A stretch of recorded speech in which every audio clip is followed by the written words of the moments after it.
Waliwo olunyiriri olulala lumu lwenjagala okwogerako mu ssomo erya leero tulyoke tugende ku mutwe omulala nga twogera ku obulokole kitegeeza ki. Tukyali mu introduction nga twogera ku mazima gano aga okulokoka kye ki. Leero ndi mu Yokaana ekisooka essuula ey'okusatu. Yokaana ekisooka essuula ey'okusatu wetugenda okwogerera nga tutandikira mu lunyiriri olusooka. Agamba bw'ati: mulabe okwagala Katonda kw'atwagala bwe kuli okunene ennyo, n'atuyita abaana be, era ddala bwe tutyo bwe tuli. Ensi kyeva eremwa okututegeera, kubanga naye yennyini teyamutegeera. Translation eno endala egamba mulabe okwagala bwe kuli okunene Kitaffe kwe yatuwa ffe okuyitibwanga abaana ba Katonda, era bwe tuli. Ensi kyeva erema okututegeera kubanga teyamutegeera ye. Bayibuli endala egamba mulabe okwagala bwe kuli okunene Kitaffe kwe yatuwa ffe okuyitibwa abaana ba Katonda, era bwe tuli. Tuli baana ba Katonda. Ensi kyeva erema okututegeera kubanga teyamutegeera ye. Bayibuli yaffe y'Abakatoliki egamba mulabe okwagala Taata kwe yatwagalamu nga bwe kuli, bwe yatuwa okuyitibwa abaana ba Katonda, ate ddala bwe tutyo bwe tuli. Tatuyita buyisi, naye bwe tutyo bwe tuli. Ensi kyeva temumanya kubanga naye kyeva tetumanya kubanga naye teyamumanya. Haleluya. Tubadde twogera nga tubuuza ekibuuzo kino nti okulokoka kye ki, nti bwe walokoka ki ekyagenda mu maaso, era twogedde ku bintu bingi naye kati leero nina kenjagala okuyisaawo akagamba nti okulokoka wafuuka mwana wa Katonda. Twagamba nti walokolebwa mu mwoyo, ne tugamba nti okulokoka kwe kufuna obulamu obutaggwaawo. Kati leero njagala gamba nti okulokoka kwe kufuulibwa omwana wa Katonda. In fact tusobola n'okwongerako awo ne tugamba nti si just mwana wa Katonda naye mutabani wa Katonda, kubanga kakati ono mu Bayibuli zaffe zino ze tusoma ez'Oluganda bagamba bugambi nti mwana wa Katonda, nti twafuuka baana ba Katonda.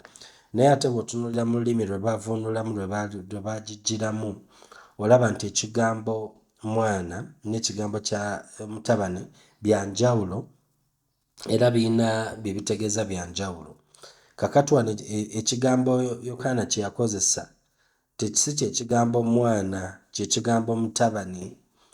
Mutabani baba boogera ku oyo omusika, oyo ali mu kutegekebwa okusikira kitaawe, oyo ye mutabani. Kakati wano batugamba nti okwagala kwa Katonda kuno okungi kwatufuula okufuuka batabani be, nti Katonda mu kutwagala ennyo ekintu kye yatukolera okutulaga nti atwagala, ekintu okwagala kwe kye kyatukolera kwe kutufuula abaana ba Katonda. Haleluya. Nti okufuulibwa abaana ba Katonda oba batabani ba Katonda kwe kwagala kwa Katonda gye tuli. Waliwo awo ekintu ekikulu kye njagala okwogerako, naye nga sigenda kukiyingira buziba leero, naye mu maaso eyo tujja kukyogerako, naye kansooke nkifulumye nti Katonda Kitaffe ne Yesu mutabani we ne Mwoyo baali mu nkolagana mu nteekateeka ey'omukwano, mu nkolagana eya Taata, Mwana ne Mwoyo, kuva ku lubereberye nga bali mu nkolagana eno nga tebannaba kutonda kintu kyonna. Baali mu mukwano muyitirivu, baali mu kwagala okungi ennyo. Era bw'osoma kati nga mu kigambo ekya Proverbs chapter 8 n'osomako awayogera ku mukwano guno gwe baalimu nga tebannaba kutonda kintu kyonna, Taata n'Omwana ne Mwoyo nga bali mu bufumbo buno obw'omukwano oba okwagalana oba okwagala oba essanyu. Essanyu si happiness naye essanyu joy.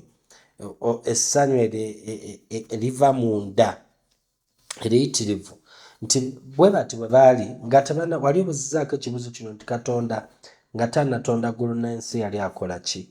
Yali mu pate ey'omwana ne kitaawe ne mwoyo. Baali mu ssanyu, baali mu kwagala, baali mu mukwano, baali mu kunyumirwa, baali mu bulamu, baali mu kitangaala. Ekyo bwe tusoma Bayibuli ekyo kye tulaba Katonda kye yali akola. Era mu kutonda, Katonda yatonda ku expressinga ssanyu lye, yatonda ku expressinga mukwano gwe. Katonda yakola abantu abawe omukwano guno olwedde gwe yalimu, gwe yalaba nga muyitirivu nnyo ng'alina yeetaaga okubeera ne gwaguwaako. N'atonda Adamu amuweeko ku mukwano gwe, n'atonda Adamu amuyingize mu mukwano guno mu pate eno. Kakati naye waliwo kyenjagala okugerako wano nti kitaffe ne Yesu baali mweno relationship, mweno enkolagana mu mukwano guno, bombi mu bufumbo buno obw'omukwano omuyitirivu. Kakati tewaliyo mukwano Katonda gw'alina ogusinga omukwano gw'alina eri Yesu. Era omukwano gwe ne Yesu gwe twandiise kwe kwagala okusingayo obungi, gwe mukwano ogusingayo obungi, yenkolagana esinga okubeera ennungi ey'amaanyi, enjitirivu. Katonda ne mutabani we, kitaffe ne mutabani we, taata n'omwana, mu kuno okwagala okungi ennyo kwe baalimu. Haleluya, ndowooza ekyo kitegeera. Kaakati Katonda okutulaga nti atwagala nnyo, atukwata n'atuyingiza mweno position eya mutabani. Teriiyo muntu, teriiyo kintu Katonda gw'ayagala oba ky'ayagala okusinga Yesu. Yesu kwe kwagala kwa Katonda.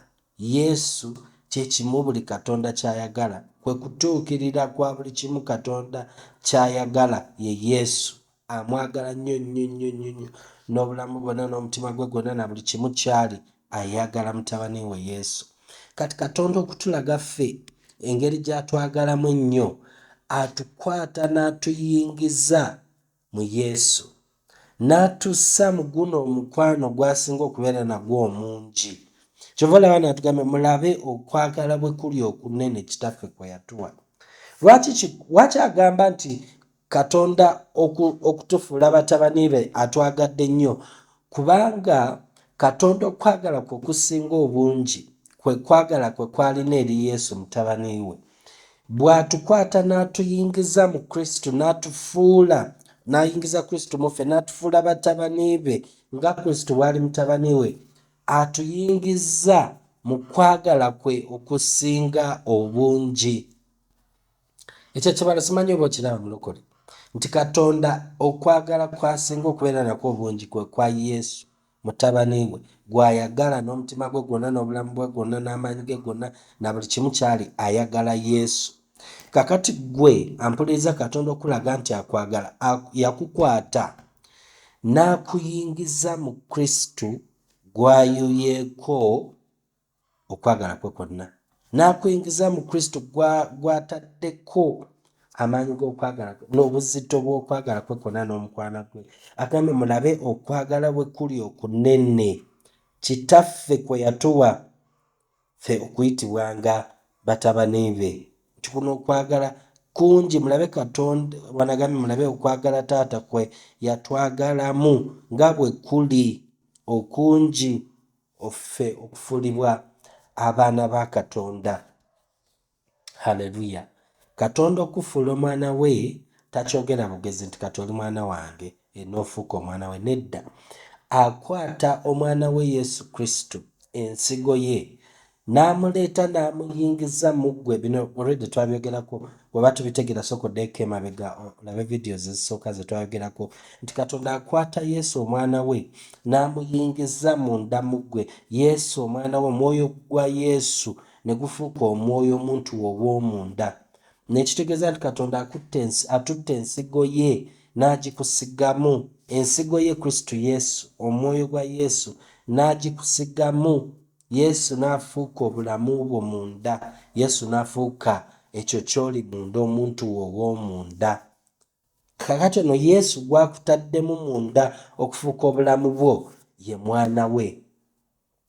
Ye mwana we gwasinga okwagala mu nsi yonna. Okwagala kwe okusinga okuzitowa ye Yesu. Kakati amukutte n'amuleeta n'amuyingiza mu ggwe, n'amuteeka mu ggwe. Katonda atransferinze okwagala kwe n'akuleeta n'akujja mu ggulu ku mukono gwe ogw'eddyo Yesu kwatudde, n'aguleeta n'atuuza mu ggwe okwagala kwe kwonna. Katonda akwagala nga bw'ayagala Yesu. Katonda tayagala Yesu kusinga. Oyinza ogamba n'ekyo mu Bayibuli mwekiri, ngenda kikulaga nti Katonda akwagala nga bw'ayagala Yesu. Naye nga tetunagendawo awo, atugamba wano mu verse ey'okubiri, abaagalwa tuli baana ba Katonda kati, naye ekyo kye tuliba tekinnayolekebwa, naye tumanyi nti bw'ayolekebwa oyo Yesu tulimufaanana kubanga tulimulaba nga ye bw'ali. Oyo Yesu wano akwise kwolekebwa, naye katusomeko zino Bayibuli endala. Eno ey'Abakatoliki ekwise kwolekebwa. Zino endala zitugambye nti mulabe kitaffe bwe yatwagala ne tuyitibwa tugende ku verse eddako, atugambye nti era buli muntu yenna nedda ndi ku verse yakusatu tuddeyo ku yokubiri, agambye abaagalwa kaakano tuli baana ba Katonda, so tekinnalabisibwa kye tuliba. Wali agambye kwolekebwa, tekinnayolekebwa kye tuliba. Ono agambye tekinnalabisibwa kye tuliba. Tumanyi nti bw'alirabisibwa ku lunaku lwo Yesu lwe tulimulabako n'amaaso gaffe tulifaanana nga ye kubanga tulimulaba nga bw'ali. Tulifaanana nga ye.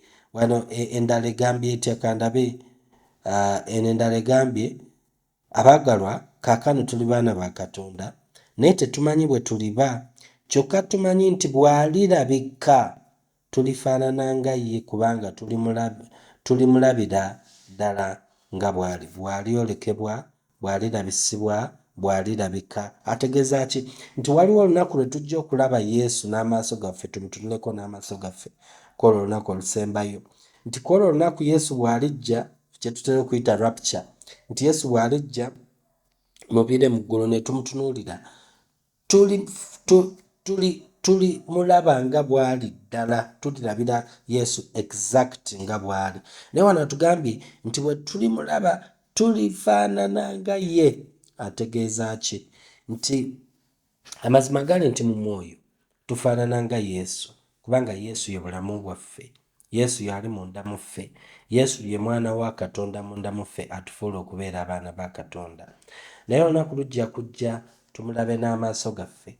Bwe tunaamulaba n'amaaso gaffe mu mibiri gyaffe tujja kukyusibwa tufaanane nga ye exact nga bw'afaanana. Already kye tuli munda ne tujja kyusibwa ne mu mubiri tukirabe, tumulabire ddala, twerabe nga ye kyali naffe kye tuli, naffe kye tuli naye kyali kubanga Yesu ali munda mu ffe. Kwolwo olunaku Yesu ali munda mu ggwe olimulaba n'amaaso go wabweru mu maaso go. Kati lw'olimulaba olitegeera nti ekyo nange kyendi, ekyo nange kyendi. As he is so am I. Nga bw'ali nange bwe ndi mu nsi eno. Yokaana 1:17 bw'atyo wagamba nti Yesu nga bw'ali ssaawa zino ng'atudde ku mukono gwa kitaffe ogwa ddyo, nga bw'ali kaakano mu ggulu, atugamba nti naffe bwe tuli wano ku nsi. Si naffe bwe tulifuuka nga tufudde ne tugenda mu ggulu, naffe bwe tuli wano ku nsi. Tuli nga Yesu yennyini. Kangendeko mu verse endala, tuddeyo eri mu Yokaana, mu bbaluwa ya Yokaana essuula esooka olunyiriri lw'12 lugamba bwe luti, naye bonna abaamwaniriza, abo abakkiriza mu linnya lye, yabawa obuyinza okufuuka abaana ba Katonda. Bonna abaamwaniriza ggwe nange ne tukkiriza mu linnya lye, yatuwa obusobozi, obuyinza, amaanyi, olukusa okufuuka abaana ba Katonda.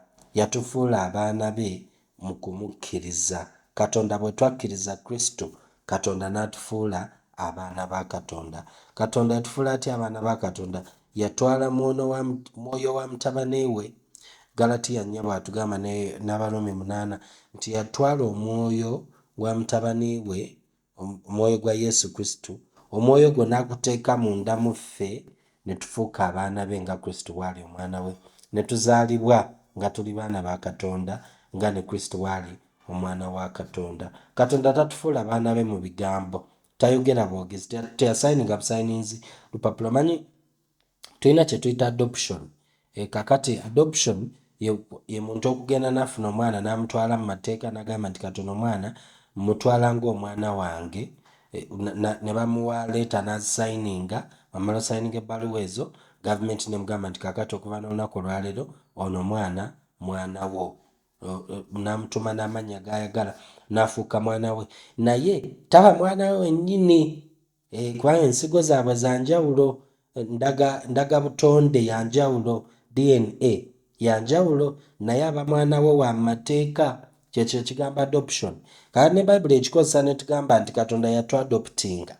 Kati bwe tukisoma ekyo normally endowooza esooka nti naffe Katonda yatuyita buyisi baana be, n'atukkiriza ng'abaana be, n'atutwala ng'abaana be, n'asayininga ebbaluwa ezigamba nti ne certificate ezigamba nti tuli baana be, n'atutwala waka nti tuli baana be, naye nga mu butuufu mu ndagabutonde tetuli baana be. Nedda, ekigambo ekyo Pawulo kyakozesa adoption mu kitabo kya Galatiya ne Baruumi.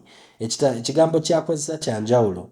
Ekyo ekigambo tekitegeeza muntu kutwala butwazi kugamba nti kati oli mwana we, n'asanyusa amateeka ne gavumenti, n'atuukiriza be baagala ne bamuwa omwana oyo. Nedda, ekyo ekigambo Pawulo kyakozesa kitegeeza nti Katonda alina kye yakola okutufuula oba okutuzaala ng'abaana be. Ekigambo ekyo kitegeeza okuzaalibwa omuntu nga omwana we. Kitegeeza nti Katonda tatuyita buyisi baana be naye ekituufu kiri nti tetuli baana be. Nedda, atuzaalira ddala mu nsi ey'omwoyo.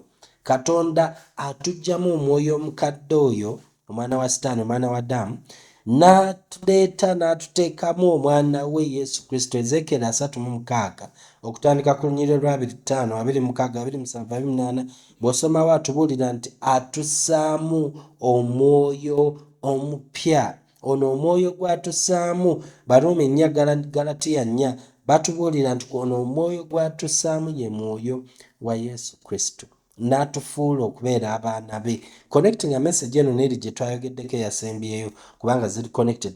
Atuteekamu mutabani we Yesu Kristo munda mu ffe, yatufuula okubeera abaana ba Katonda. Omwoyo gwa Yesu guyingira munda mu ffe ne gwegatta n'omwoyo gwaffe ne tufuna omwoyo omu. Kristo mutabani wa Katonda ye muntu wo ow'omunda, yakufuula omwana wa Katonda. Haleluya. Mulowooza sikimanyi nti ndi mu kweddamu? Nkimanyi, naye kino neetaaga okukyogera paka oba kiganye okuyingirira wano ekiyingirira wano oba mu maaso oba wonna we kiyingirira ne kiyingira n'okitegeera nti ekikufudde omwana wa Katonda ye Yesu Kristo okuyingira mu ggwe n'afuuka omuntu ow'omunda. Katonda n'akutunuulira ng'alaba Kristo omwana we yennyini nga ye ggwe ne Yesu nga mwegase ne mufuuka omuntu omu. Bakolose 1:17 oyo yenna eyegatta ne Mukama afuuka omwoyo omu naye, afuuka omuntu omu naye. Ekyo nakyo kiri mu Bayibuli yo nti omwoyo wa Kristo n'omwoyo wo beegatta ne bafuuka omwoyo omu. Oyo omwoyo omu n'ayingira munda mu ggwe n'afuuka omuntu ow'omunda. Wabweru tulaba ggwe naye munda Kristo. Haleluya. Kakati ono Kristo ali munda mu ggwe ye mutabani wa Katonda. Ne kitegeeza ki bw'oba wasoma okubala otegeeza nti ekiddako gwe mutabani wa Katonda, gwe mwana wa Katonda. Haleluya. Oli mwana wa Katonda. Oli mutabani wa Katonda. Ekyo ky'oli kye yakufuula mu Kristo Yesu. Ekyo kye yakufuula bwe yakukyusa. Haleluya. Toli muddu wa Katonda, toli mukwano wa Katonda. Ebyo byonna bituufu naye si bituufu. Toli muddu we, toli mukwano gwe, toli biki, oli mwana we. era okwagala Katonda kwasinga okubeera nako kwe kwagala kwa mutabani we Yesu Kristo, kwe kwagala gwe kwe yakuyingizaamu, akwagala nga bw'ayagala Yesu. Ekyo nakyogeddeko dda, kankulage we kiri mu Bayibuli. Oyinza okugamba nti Katonda ayagala Yesu kunsinga. Nedda, Katonda gwe akwagala nga bw'ayagala Yesu. Wuliriza essaala ya Yesu gy'asaba mu Yokaana 17 tuli mu lunyiriri olwa 21. Bonna balyoke babeere kimu nga ggwe Taata bw'oli mu nze nange bwe ndi mu ggwe, balyoke babeere mu ffe, ensi ekkirize nga ggwe wantuma. Ekitiibwa kye wampa nange nkibawadde, balyoke babeere kimu nga ffe bwe tuli ekimu. Yesu ne Kitaawe bali omu. Nze mu bo, Yesu munda mu ggwe nange. Owulira Yesu yasaba, verse 23, nze mu bo naawe mu nze, bafuukire ddala kimu, ensi etegeere nga ggwe wantuma, ate nga wabaagala nga nze bwe wanjagala. Wabaagala nga nze bwe wanjagala. Wabaagala nga nze bwe wanjagala. Ekyo kitegeeza ki? Nti Katonda atwagala nga bw'ayagala Yesu. Kansomeke ku bannange bano Abakatoliki. Bonna balyoke babeere kimu nga ggwe Taata bw'oli mu nze nange bwe ndi mu ggwe, balyoke babeere mu ffe, ensi ekkirize nga ggwe wantuma. Ekitiibwa kye wampa nange nkibawadde, balyoke babeere kimu nga ffe bwe tuli ekimu. Nze mu bo, Yesu munda mu ggwe mulokole, naawe mu nze, Katonda mu Yesu, bafuukire ddala kimu, ensi etegeere nga ggwe wantuma, ate nga wabaagala nga nze bwe wanjagala. Wabaagala nga nze bwe wanjagala.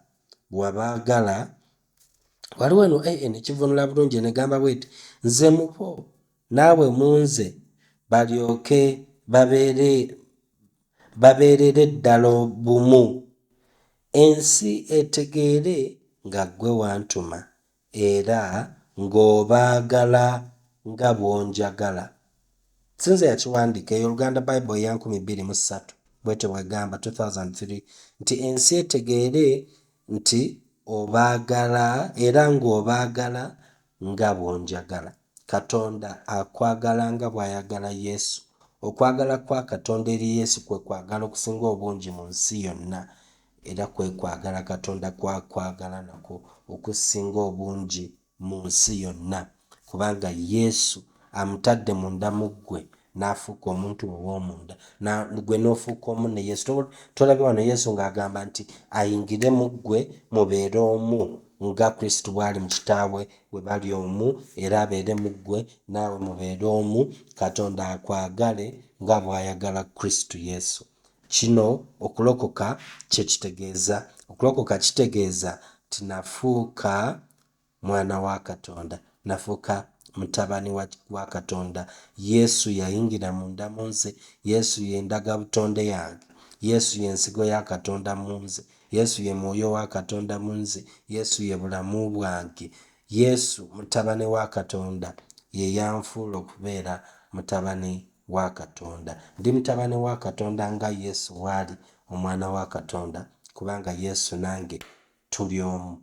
Ekyo kye kitegeeza okulokoka.